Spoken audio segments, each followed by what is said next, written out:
Herzlich willkommen zu einem neuen Video. Heute zeige ich euch ein schnelles Rezept für einen leckeren Burger mit paniertem Feta-Käse. Dafür bereiten wir zunächst eine schnelle Soße vor. Die besteht aus 200 Gramm saurer Sahne, einfach in eine Schüssel geben, 1 bis 2 Knoblauchzehen dazu pressen und mit Salz, Pfeffer und einem Schuss Olivenöl abschmecken.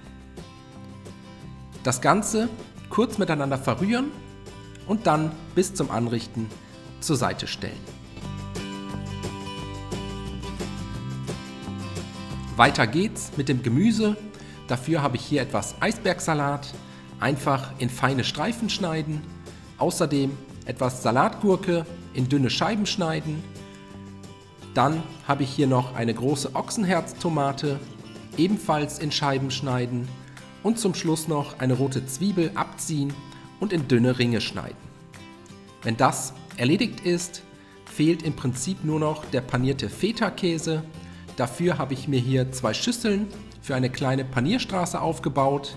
In eine Schüssel ein Ei schlagen, etwas verquirlen und in die zweite Schüssel kommt Paniermehl, außerdem 1 bis 2 Teelöffel süßes Paprikapulver, Paniermehl und Paprikapulver kurz miteinander verrühren und dann können wir anfangen, den Feta-Käse zu panieren. Dafür habe ich hier insgesamt 400 Gramm Feta in 4 gleich große Stücke geschnitten. Jetzt als erstes durch das verquirlte Ei ziehen, danach im Paniermehl wenden, bis der Käse rundherum mit Semmelbrösel bedeckt ist und das Ganze danach am besten noch einmal wiederholen.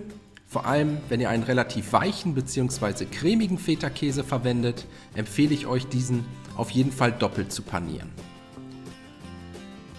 Wenn dann alle Feta-Stücke paniert sind, können wir den Käse anbraten. Dafür eine große Pfanne mit einem guten Schuss Öl erhitzen. Der Pfannenboden sollte dabei schon komplett mit Öl bedeckt sein. Dann den Feta-Käse vorsichtig in die heiße Pfanne geben und bei mittlerer Hitze für ein paar Minuten von beiden Seiten goldbraun anbraten. Sobald die Unterseite eine schöne goldene Farbe angenommen hat, die Feta-Stücke einmal vorsichtig wenden und dann von der anderen Seite zu Ende braten.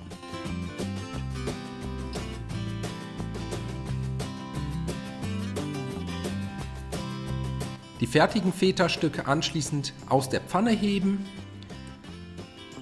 Jetzt können wir anrichten. Dafür als erstes ein Brötchen halbieren, mit der Soße einstreichen, als nächstes etwas Eisbergsalat und eine Tomatenscheibe drauflegen. Dann kommt der panierte Feta-Käse drauf.